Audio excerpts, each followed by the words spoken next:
पैनी नजर सामाजिक संस्था ने की ईवीएम मशीन बैन की मांग।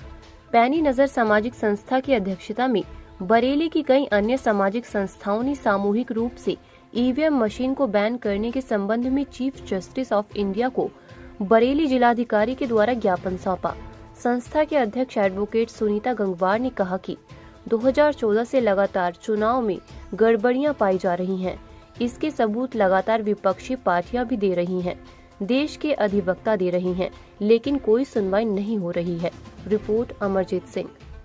पैनी नजर सामाजिक संस्था की अध्यक्षता में आज कई संस्थाएं आई हुई हैं और ये ज्ञापन हम honourable chief justice of India को सौंप रहे हैं कि ईवीएम को बैन किया जाए और इस देश में 2024 का चुनाव है बैलेट पेपर से कराए।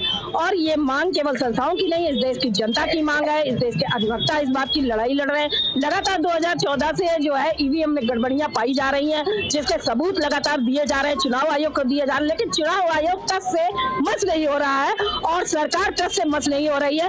इतनी जन विरोधी नीतियां लागू करने के बाद, जन विरोधी कानून लागू करने के बाद भी बीजेपी सरकार कैसे जीत जाती है, ये बात किसी को हजम नहीं हो रही है।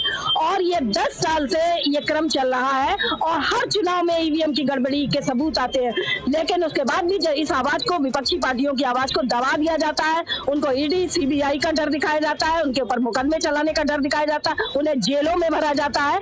इसका डर दिखा के इस देश से विपक्ष को खत्म कर रही है बीजेपी सरकार। विपक्ष को खत्म होने का मतलब होता है कि लोकतंत्र खत्म, क्योंकि बिना विपक्ष के लोकतंत्र नहीं हो सकता है, सिर्फ तानाशाही सत्ता हो सकती है। तो जिस देश से विपक्ष को खत्म किया जाए, जनता की आवाज को दबा जाए, तो इसका मतलब है कि वो सरकार जनता के वोट से नहीं बन रही, उसे जनता का कोई डर नहीं है। या चाहे जितना आज देखिए देश में दिल्ली बॉर्डर तक किसान बैठे हुए हैं, इतने जो 13 महीने 2 साल पहले धरने पर बैठ चुके हैं, आज उन किसानों को वापस फिर से आना पड़ा। आखिर क्या वजह है? और चुनाव भी जीत जाते हैं ये लोग, यानी कि इनको वोट नहीं दे रहे हैं, इन्हीं का विरोध कर रहे हैं, उसके बाद भी ये चुनाव कैसे जीत जाती है बीजेपी? जनता का जनमत कहीं और दिखाई देता है। आप जनता के बीच में जाए, जनता कुछ और कह रही है, लेकिन ईवीएम मशीन से कुछ और निकल रहा है, कमल का फूल निकलता है। तो ये जो जादूगरी है वो अब जनता जान चुकी है। 2014 से जो कहा जा रहा है, लोगों को बेवकूफ बनाया जा रहा है कि मोदी मैजिक चल रहा है, मोदी मैजिक नहीं चल रहा है, ईवीएम मैजिक चल रहा है। और ये मैजिक अब 2024 में खत्म होना चाहिए। और ये हमारी मांग है न्यायपालिका से कि बैलेट पेपर लागू करके इस देश का निष्पक्ष चुनाव कराया जाए, ताकि जनता अपने लोकतांत्रिक अधिकार को वापस पा सके। और इसी क्रम में वो अपने मौलिक अधिकारों से दूर होती चली जा रही है, क्योंकि सरकार मौलिक अधिकारों का हनन कर रही है। हमें आज बोलने की स्वतंत्रता नहीं है। आज किसी ने विरोध कर दिया, सरकार का विरोध करना मतलब है कि आप गुनाह कर रहे हैं, क्राइम कर रहे हैं। लोकतंत्र में सरकार के विरुद्ध ही बोला जाता है भाई। जिसके पास सत्ता होती है, आप सत्ता ही के तो विरुद्ध बोलेंगे। सत्ता को आपने सौंप रखा है, सारे राइट्स सौंप रखे हैं, पूरे देश पर वो कब्जा किए हुए हैं, तो हम किसके खिलाफ बोलेंगे? तो और देखिए, जितने विकसित राष्ट्र हैं विश्व में, इंग्लैंड को देख लीजिए, अमेरिका को देख लीजिए, जापान को देख लीजिए, सभी बैलेट पेपर से चुनाव कराते। क्यों कराते हैं भाई? ईवीएम से विश्वास उनका हट चुका है, क्योंकि ये मशीन है, इसे इंसान अपने तरीके से कंट्रोल कर सकता है और जैसा चाहे रिजल्ट पा सकता है। इसीलिए जापान, जो कि ईवीएम मशीन बनाता है, वो खुद अपने देश में चुनाव नहीं कराता है।